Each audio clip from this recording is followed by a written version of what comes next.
Hello and welcome to SKP shots. చిన్నస్వామిలో మరో పరాజయం ఆర్సీబీకి. వర్షం వల్ల ప్లే చాలా డిలే అయ్యింది, ఓవర్స్ కుదించాల్సి వచ్చింది. 14 ఓవర్ల మ్యాచ్ అనేది ఇక్కడ నిర్వహించాల్సిన అవసరం కనిపించింది because of the rain. But RCB fell short once again and Punjab Kings ఈ బ్యాక్ టు బ్యాక్ లో స్కోరింగ్ విక్టరీలతో సెకండ్ ప్లేస్లోకి వెళ్ళి టెస్ట్ వేసుకొని కూర్చున్నారు. ఏం జరిగింది మ్యాచ్లో? Let's get started.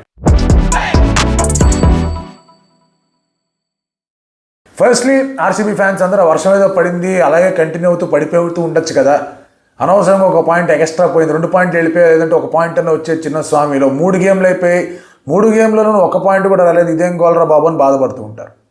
And at the same time వాళ్ళకి వాళ్ళు దిలాసా, వాళ్ళకి వాళ్ళు కొంచెం ఉపశమనంగా మాట్లాడుకునే మాటలు ఏంటి అంటే 3 సార్లు మా టాస్ ఓడిపోయాడు అండ్ 3 సార్లు were put bat first on tricky wicket and దానివల్ల స్కోర్ రాలేదు. సో టాస్ ఓడిపోవడం వల్ల పెద్ద ఇబ్బంది ఎదురవుతుందని చెప్పేసి ఇంకొక మాట. But basically if you observe, toss ఓడిపోవడం was a big thing on this day particularly. ఎందుకంటే చాలా మటుకు wicket was under the covers. So అది ఎలాంటి వికెట్ ఒడి తెలియలా. ఆ తర్వాత రెయిన్ పడి మొత్తం అంతా వికెట్ తీసిన తర్వాత కొంచెం తేడా కనిపించింది, వేర్ బౌన్స్ కాస్త ఎక్కువగా ఉండే అవకాశం కనిపించింది. And when the match is short and 14 overs అంటే డెఫినెట్లీ ఫస్ట్ బ్యాటింగ్ సైడ్ కాస్త ఇబ్బంది ఉంటుంది. అండ్ దానివల్ల ఏమవుతుందంటే వాళ్ళ మీద వాళ్ళు ఎక్స్ట్రా ప్రెషర్ పెట్టుకుంటారు to go hard at the bowling. వాళ్ళు ఏమనుకుంటారంటే 14 ఓవర్స్ మనం మినిమం 150 కొట్టాలనే ఆలోచనలో ఉంటారు. The wicket might not be 150 wicket, అదో 120 వికెట్ 110 వికెట్ అయి ఉండొచ్చు. సో దానివల్ల ఎక్స్ట్రా 40 రన్స్ ఎక్స్ట్రా 30 రన్స్కో ప్రయత్నం చేసి దే ఫాల్ షార్ట్ బై 20. ఆర్సీబీతో అదే జరిగింది. అండ్ ఇటువంటి విషయాల్లో you need to have certain kind of conviction. కొన్ని షాట్లు ఆడేటప్పుడు అది ఇరువైపులా బ్యాటర్స్కి లేదు. ఒక టిమ్ డేవిడ్ ఇటువైపు అండ్ నెహాల్ వదిలేరు అటువైపు, వాళ్ళిద్దరు మాత్రమే కన్విక్షన్తో ఎటువంటి షాట్లు ఆడగలగాలో వాళ్ళకి తెలిసింది. ఇద్దరికైతే ఇనిషియల్గా they took some time. Nehal Wadhera అయితే first 4 balls beaten, left right centre beaten, ఏం చేయాలో అర్థం కాల. బట్ సుయేష్ ఎప్పుడైతే కొంచెం ఫుల్లర్ లెంత్ వేసాడో కొట్టాడు అండ్ అవి కాన్ఫిడెన్స్ ఇచ్చే అండ్ అదే అతను యూస్ చేసుకుంటూ వెళ్ళాడు. భూవిక్ అగేన్స్లో కూడా బాగా ఆడేశాడు, ఈ got some great runs. And దాంతో ఆర్సీబీ ఇక్కడ మళ్ళీ ఒక లో స్కోర్ డిఫెండ్ చేసుకుంటుందా అని కాస్త భయం పంజాబ్ కింగ్స్ ఫ్యాన్స్కి వచ్చి ఉంటుంది. ఆ భయం ఏమీ లేకుండా వధేరా చూసుకున్నాడు. సో ఇక్కడ ఎగ్జాక్ట్గా మీరు అబ్జర్వ్ చేసుకుంటే if you look at wickets, RCB wickets పడిన తీరు విధానం చూసుకుంటే కనుక ప్రతి ఒక్కళ్ళు కూడా బౌన్స్ ఆఫ్ ద బాల్ని సరైన రీతిలో అంచనా వేయాలి. They wanted to go straight. Phil Salt కానీ విరాట్ కోహ్లీ కానీ they wanted to go straight and top edge leading edge తగిలింది. ఇద్దరు సిమిలర్ ఫ్యాషన్లో అవుతారు. And of course 2 good catches. Marco Jansen చాలా మంచి క్యాచ్ పట్టుకున్నాడు, బట్ అగైన్ ఆన్ ద బౌన్స్తో స్ట్రైట్ కొట్టే ప్రయత్నంలో ఆ టాప్ ఎడ్జ్ అనేది తగిలి. అదే మీరు టిమ్ డేవిడ్ని చూస్తుంటే కనుక అతను ఏం చేశాడంటే బౌన్స్ వచ్చిన తర్వాత ఇన్సైడ్ ఆఫ్ ద బాల్ వచ్చి పుల్ షాట్ ఆడాడు. He did not want to go straight, pull shot ఆడే ప్రయత్నం చేశాడు. అండ్ జనరల్గా చిన్నస్వామిలో థిక్ టాప్ ఎడ్జ్లు తగిలినా కూడా స్క్వేర్ ఆఫ్ ద వికెట్లు ఎగిరిపోతాయి బౌండరీస్. సో ఆ ఒక్క ఆలోచన అనేది అతని దగ్గర ఉంది. ఇదే సేమ్ మిస్టేక్ ప్రభుసిమ్రన్ చేశాడు, ప్రియాంచార్యను చేశాడు, శశాంక్ సింగ్ చేశాడు, అందరూ చేశారు. But they wanted to go straight. ఆ ఎక్స్ట్రా బౌన్స్లో శ్రేయస్ అయ్యర్ వికెట్ పడింది. ఇన్ఫ్యాక్ట్ జాష్ ఇంగ్లీష్ విషయం తీసుకుంటే కనుక అతను కూడా ఆ విడ్తో బౌన్స్ యూజ్ చేసుకొని స్క్వేర్ ఆడకుండా కవర్స్ మీద ఆడే ప్రయత్నం చేశాడు. అందుకే అతనికి టాప్ ఎడ్జ్ తేలింది. సురేష్ శర్మ 3rd మ్యాన్లో అవుట్ అయ్యాడు. All dismissals were in similar fashion. And ఇటువంటి లో స్కోరింగ్ గేమ్స్లో ఏమవుతుందంటే you need certain amount of luck. ఓ ఎడ్జ్ క్యారీ అవ్వకుండా ఉండడమో, లేదా ఎడ్జ్ 6కి వెళ్ళిపోవడమో, ఎడ్జ్ నో మ్యాన్స్ ల్యాండ్లో పడ్డమో. ప్రభుసిమ్రన్ సింగ్కి ప్రియాంచార్యకి ఇద్దరికి కాసంత లక్ కలిసి వచ్చింది. ఆ లక్ వల్ల ఒక బౌండరీ, ఒక 6 ఎక్స్ట్రా వచ్చాయి. ఆ తర్వాత వాళ్ళు అవుట్ అయ్యారు. అది సరిపోతుంది ఇన్ లో స్కోరింగ్ చేస్. ఆర్సీబీకి ఉన్న ప్రధానమైన సమస్య ఏంటి? Whenever they were playing in Chinnaswamy, their openers did not do well. ఢిల్లీకి అగేన్స్ట్గా బాగానే కనిపించారు, రన్అట్ అయింది, మ్యాచ్ తిరిగింది.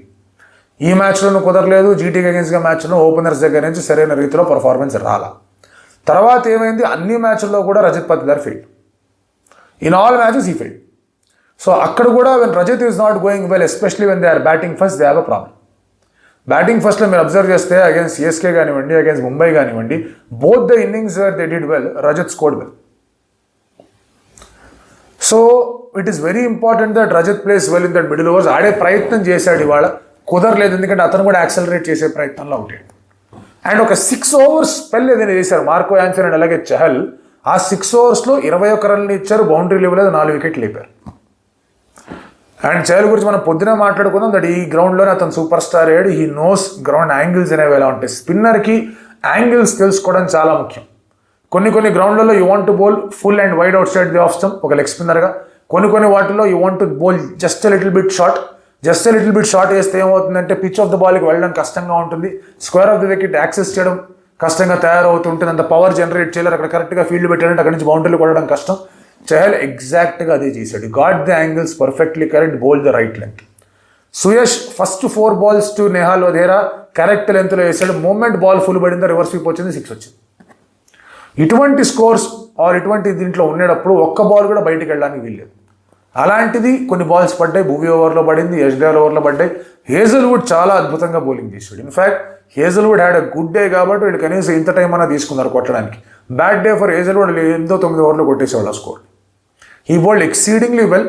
అండ్ అలాగే ఆర్సీబీకి ఒక ప్రాబ్లం అనేది వచ్చింది, ఈ వికెట్ మీద probably one more fast bowler would have help them, కానీ వాళ్ళు ఇంపాక్ట్ వాడుకోవాల్సిన అవసరం కనిపించింది. మనోజ్ బాందేగాని వాడుకున్నారు, ఎందుకంటే వికెట్లు పడిపోతూనే వచ్చాయి. 14 ఓవర్ల మ్యాచ్ కాబట్టి ఆర్సీబీ సైడ్ ఓకే దేవ్ నువ్వు అక్కర్లేదు మాకు ఇవాళ, ఎందుకంటే అన్ని వికెట్లు పడే ఛాన్స్ లేదు, 20 వికెట్లు అంటే మనం ఆలోచించుకోవచ్చు, which I felt is the right thing to do. కానీ మీకు సాల్ట్ అవుట్ అయ్యాడు, కోహ్లీ అవుట్ అయ్యాడు, వెంటనే లియామ్ లివింగ్స్టన్ అవుట్ అయ్యాడు, ఎట్ అనదర్ ఫెయిల్యూర్ అతనికి, జితేష్ వచ్చాడు, జితేష్ అవుట్ అయిపోయాడు, కృణాల్ అవుట్ అయిపోయాడు. They had to use Manoj పాండేకి, వేరే అవకాశం కనిపించలేదు వాళ్ళకి. బట్ నాకేమనిపించిందంటే they were few things where Punjab Kings did better. ఒకటి ఏంటంటే ద మూమెంట్ భువనేశ్వర్ కుమార్ ఆ ఓవర్లో సింగిల్ తీసుకున్న తర్వాత, సింగిల్ తీసుకోకుండా ఉండాల్సింది ఫస్ట్ పాయింట్, తీసుకున్న తర్వాత ఇమీడియట్లీ వాళ్ళ దగ్గర వేరే ఆప్షన్ కూడా లేదు, they got in Brar. Harpreet Brar వాళ్ళు ఆడతాడు, మనం పొద్దున ప్రివ్యూలు అనుకున్నాం, ఆడే అవకాశాలు ఉన్నాయి, ఎందుకంటే ఇక్కడ రైట్ హ్యాండర్స్ ఎక్కువగా ఉన్నారు, వీళ్ళకి అగేన్స్గా Harpreet Brar he's done well, కొంచెం టర్న్ అయ్యే అవకాశాలు కూడా కనిపిస్తున్నాయని. సో వచ్చాడు, ఆ ఓవర్లో 2 వికెట్లు తీశాడు. భువనేశ్వర్ కుమార్ కవర్స్ మీద 4 కొట్టాడు, ఆ తర్వాత 6 కొట్టే ప్రయత్నం చేశాడు, చేయకూడదు. సింగిల్ తీసుకొని కనుక అక్కడ ఇచ్చుంటే, ఫస్ట్ 2 బాల్ సింగిల్ ప్రయత్నించాడు, కుదరలా, థర్డ్ బాల్ 4 వచ్చింది, డెఫినెట్లీ ఓ డిఫెన్సివ్ బాలే వస్తుంది హర్ప్రీత్ బ్రార్ దగ్గర నుంచి ఆ టైంలో, దాన్ని అటాక్ చేసే ప్రయత్నం చేశాడు. సింగిల్ తీసుకొని మార్కస్ స్టాయినిస్కి ఇచ్చుంటే కనుక ఆ ఓవర్లో ఇంకో 6-2-4 పడేది, స్కోర్ కొంచెం పెద్దదయ్యేది, ఆ ప్యానిక్ అనేది సెట్ అయ్యేది ఆఫ్టర్ దట్ హేజల్వుడ్స్ బ్రిలియంట్ ఓవర్. అది కుదరలా. నెక్స్ట్ థింగ్ ఏంటంటే ది సెంటిన్ దయాల్, అసలు భూవీ కన్నా ముందే హేజల్వుడ్ రావాలి బ్యాటింగ్ ఇటువంటి టైంలో, ఎందుకంటే హేజల్వుడ్ బ్లాక్ చేయగలడు, హేజల్వుడ్ కొట్టగలడు. దయాల్ వచ్చాడు, ఫస్ట్ బాల్ వెనక్కి వెళ్ళాడు. ఆ ఓవర్లో మీరు చూసుకుంటే కనుక 4 balls were wasted, 5 balls were wasted. 5 balls at least 3 balls Tim David అక్కడ స్ట్రైక్లో ఉంటుంటే probably they could have got 8 more runs. Last ఓవర్లో వచ్చి కొట్టాడు గట్టిగా, టిమ్ డేవిడే కొట్టాడు, ఇంకెవరు కొట్టలే. ఫస్ట్ 50 అతనికి ఐపీఎల్ అతనే కొట్టాడు. ఆ 50 కనుక రాకుండా ఉందంటే కొత్త రికార్డ్ వచ్చేది ఆర్సీబీకి. So these are certain things that they need to be strong. అలాగే ద మూమెంట్ మీకు సుయాష్ ఓవర్లో నెహాల్ వధేరా కొట్టిన తర్వాత హేజల్వుడ్ని తీసుకొచ్చి టైటన్ చేశారు, మళ్ళీ you should have gone to Bhuvi అక్కడే. ఎస్ రజత్ పటిదార్ ఆలోచిస్తూ ఉండొచ్చు, ఇక్కడ నేను సుయాష్ని తీసుకొచ్చి వికెట్ తీస్తే భూవీ లాస్ట్ ఓవర్లో వేయొచ్చు అని. But the fact of the matter is the match was already gone. ఆ టైంకి మ్యాచ్ వెళ్ళిపోయింది, ఆ సుయాష్ వేసిన ఓవర్లను ముందు ఓవర్ అని మ్యాచ్ వెళ్ళిపోయింది. అక్కడ they need to pull things back. Hazlewood 3 runs ఇచ్చాడు, నెక్స్ట్ ఓవర్ భూవీ కనుక బాగా వేసి వికెట్ తీసుంటే things would have been different. So ఇటువంటి అగ్రెసివ్ క్యాప్టెన్సీ అనేది కనిపించలేదు, because they had very less score. అదే అగ్రెసివ్ క్యాప్టెన్సీ శ్రేయస్ అయ్యర్ దగ్గర నుంచి ఇవాళ కనిపించింది, when Marco Jansen and Chahal were bowling well. Correct field పెట్టాడు, కరెక్ట్ బౌలింగ్ చేశాడు, కరెక్ట్గా సెటప్ అంతా కూడా చూసుకున్నాడు, ఈ గాట్ ది యాంగిల్స్ రైట్. ఇనీషియల్గా ఎప్పుడైతే ఆ వికెట్లు పడి మొమెంటం అతని దగ్గర ఉందో, he was very very strong today. So ఇటువంటి చిన్న చిన్న డిఫరెన్సెస్ వస్తాయి. అండ్ అఫ్ కోర్స్ ఒకవేళ శ్రేయస్ ఇదే ఫస్ట్ బ్యాటింగ్ చేసి ఆ తర్వాత డిఫెండ్ చేస్తున్నాడంటే ఎంతవరకు ఉండేదో అని చెప్పడం కష్టమయ్యేది, అన్లెస్ మళ్ళీ కోల్కతా నైట్ రైడర్స్లో చాలా అద్భుతంగా ఆడినట్టు ఈ బౌలర్స్ వేస్తే then it could have been very very well. But Rajat had a chance అనిపించింది వాళ్ళ to do well. But as Shreyas and Punjab are lucky with the toss, but at the same time మీరు observe చేస్తే they assess the wicket really really well. ఒక Hazlewood మినహాయించి, Hazlewood Bhuvi to an extent, ఒక Hazlewood మినహాయించి మిగతా వాళ్ళు ఎవరు కూడా ఎటువంటి లెంగ్త్లో ఈ బాల్ వేళ కుదరలే. యష్దేల్ వల్ల గాల, కృణాల్ వల్ల గాల, తర్వాత సుయాష్ వల్ల గాల. మీరు అటు సైడ్ చూసుకుంటే కనుక Jansen did well to an extent. అసలు హర్షదీప్ అదరగొట్టాడు స్టార్టింగ్లో, ఎందుకంటే the plot to give Harshdeep the first over అనేది probably because it's a rain affected game. అతను ఇట్లా వాడుకుందాం, మిడిల్ ఓవర్స్లో యాన్సన్ వాడే ప్రయత్నం చేద్దాం అనుకున్నారు, because they wanted Harshdeep Singh to swing the ball and get some wickets. ఎందుకంటే last time Harshdeep Singh start చేయాలి, అందుకే ఇవాళ కూడా మనం ఏమన్నాం, ఐడియల్గా Harshdeep Singh versus Salt, but అతను వేయకపోవచ్చేమో అని చెప్పేసి మనం యాన్సన్ వర్సెస్ సాల్ట్ అని చెప్పుకున్నాం బ్యాటింగ్లో. అతనే వేసాడు, సాల్ట్ వికెట్ తీశాడు. అటు సైడ్ మీరు అబ్జర్వ్ చేస్తే బౌలర్స్ అసెస్ చేసిన విధానం, హర్షదీప్ కరెక్ట్ లెన్స్ కొట్టాడు, యాన్సన్ కరెక్ట్ లెన్స్ కొట్టాడు, చహల్ కరెక్ట్ లెన్స్ కొట్టాడు, to an extent Bartlett correct lengths కొట్టాడు. సో ఇది హెల్ప్ అయింది వాళ్ళ పంజాబ్కి. And also with the fact that extra అగ్రెసివ్గా వెళ్ళే ప్రయత్నం ఆర్సీబీ చేసి అవుట్ అయ్యారు. సో ఓవరాల్ పిక్చర్ చూసుకుంటే కనుక నెహాల్ వధేరా చాలా క్లియర్గా చూపించాడు దట్ 4-5 బాల్ బీట్ అయినా, లెంగ్త్లో బాల్ పడిందంటే స్లాట్స్ పిక్ చేసుకొని కొట్టచ్చు అని, అదే చేశాడు. అలాంటి ఒక్క బ్యాటర్ కూడా కనిమిలా. Probably the shots played by Patidar after the collapses కొంచెం బెటర్గా ఆడి ఉండాల్సిందేమో. జితేష్ కానీ ఆర్ అక్కడ మీకు లివింగ్స్టన్ కానీ అనవసరంగా తొందరపడ్డారు. జితేష్ అయితే ఆ బాల్ లేనే లేదు ఆ స్వీప్ షాట్ ఆడడానికి, నేను ఫుల్లర్ లెంత్ బాల్ కానే కాదు. So those are wrong shots, అందులో లక్కు గిక్కి చెప్పడానికి లేదు, they were wrong shots. So yes, చిన్నస్వామిలో విక్టరీ రాలేదు. చిన్నస్వామిలో 3-3 ఓడిపోయారు, బయట 4-4 గెలిచారు. ఇది గెలిచుంటే కనుక టాప్ ఆఫ్ ద టేబుల్లో సిట్టింగ్ ప్రిటీగా ఉండేది ఆర్సీబీ పరిస్థితి. ఇప్పుడు Punjab are doing well. Punjab has been a side to talk about. ఎందుకు అంటే 246 వదిలేశారు, రైట్. 80 for 5 దగ్గర నుంచి 200 దాకా తీసుకెళ్లి చెన్నై మీద మ్యాచ్ గెలిచారు. నెక్స్ట్ తీసుకుంటే కనుక 111 ఎంతో కొట్టి కోల్కతా మీద మ్యాచ్ గెలిచారు. ఇక్కడ ఆర్సీబీని కూడా 95కే కట్టడి చేశారు 14 ఓవర్స్లో. అండ్ దెన్ ఇక్కడ కూడా they made a match out of it. So they are getting these crucial moments. ప్రతి ఒక్క మ్యాచ్లో క్రూషియల్ మూమెంట్స్ని గెలుస్తున్నారు, దానివల్ల ఈవెన్చువల్లీ మ్యాచ్ని గెలుస్తున్నారు. ఆ క్రూషియల్ మూమెంట్స్ గెలవడంలో వాళ్ళ ప్లేయర్లందరూ కాంట్రిబ్యూట్ చేస్తూ ఉన్నారు. అండ్ ఇవాళ కూడా bat to Shreyas Iyer did not do anything, out అయిపోయాడు హేజల్వుడ్ బౌలింగ్లో.